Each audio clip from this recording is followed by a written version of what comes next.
আমি অনিন্দিতা। আমি আজ বানাবো বিয়ের তত্ত্বসূচি। সামনেই আমার একমাত্র বোনের বিয়ে, তাতে স্পেশাল কিছু না বানালে হয়? যেমন ভাবা সেরকম কাজ। চট করে বাজারে গিয়ে নিয়ে চলে এলাম একটা ছোট সাইজের কুলো, আর নিয়ে চলে এলাম ক্লে। তো চলো দেখে নাও এরপর কি করি এগুলো দিয়ে। আমি বরাবরই এইসব বানাতে ভালোবাসি। তো এবারে কিন্তু আমার সাথে সাথে আমার বড় মেয়েও বানিয়েছে। মাসির বিয়ে বলে কথা, সেই জন্য ওর আনন্দও কম না। দেখো এখানে বানিয়ে নিয়েছি গাছকৌটো, প্রজাপতি, শাঁকাপলা। এখনও কয়েকটা জিনিস বানানো বাকি আছে, সেগুলোও বানিয়ে নিই।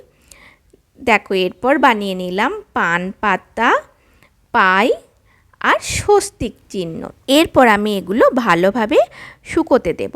এগুলো যতক্ষণে শুকোচ্ছে ততক্ষণে আমি কুলোটা রং করে নেব। প্রথমে আমি কুলোটা সাদা ফেব্রিক দিয়ে রং করে নিচ্ছি। ক্লে দিয়ে বানানো জিনিসগুলো সমস্ত শুকিয়ে গিয়েছে। এগুলোতেও আমি প্রথমে সাদা ফেব্রিককে রং করে নেব। কুলোতে যে সাদা কালার করেছিলাম সেটা শুকিয়ে গিয়েছে। এরপর আমি এর মধ্যে ইয়েলো কালার করে নেব। প্রথমে পুরোটা ইয়েলো দেব না, মাঝখানে শুধু ইয়েলো দিলাম। তারপর এবার লাল দিয়ে আমি পুরো কালারটা ভালোভাবে মিশিয়ে দেব, যাতে পুরো লাল না হয়ে যায় কালারটা। এরপর আমি পান পাতাতে সবুজ কালার করে নিচ্ছি। পান পাতাটা কিন্তু দেখতে দারুণ হয়েছে। আমি ভিডিওতে জানি না কতটা ভালো লাগছে দেখতে, সামনে থেকে কিন্তু একদম অরিজিনাল পান পাতায় লাগছে।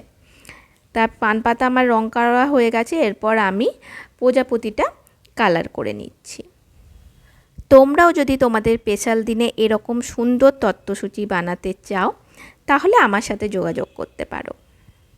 আর ক্লে দিয়ে জুয়েলারিও যদি নিতে চাও তাহলেও বলতে পারো, আমি ক্লে জুয়েলারিও বানিয়ে থাকি। এরপর আমি আঠা দিয়ে দিয়ে এগুলো কুলোর মধ্যে চিটিয়ে দেব, তাহলে আমার কমপ্লিট হয়ে যাবে তত্ত্বসূচি। তো আমার এই তত্ত্বসূচিটা কেমন হয়েছে নিচে থাকা কমেন্ট বক্সে অবশ্যই কমেন্ট করে জানাবে। আর যারা আমার চ্যানেলটা সাবস্ক্রাইব করেছো তাদেরকে অসংখ্য ধন্যবাদ জানাই। আর এখনও যারা আমার চ্যানেলটা সাবস্ক্রাইব করোনি তারা নিচে থাকা সাবস্ক্রাইব বাটনটা অন করে দেবে, আর পাশে থাকা বেল আইকনটা অল করে দেবে। তাহলে আমি যখনই নতুন নতুন ভিডিও আপলোড করব তোমরা সাথে সাথে তার নোটিফিকেশন পেয়ে যাবে।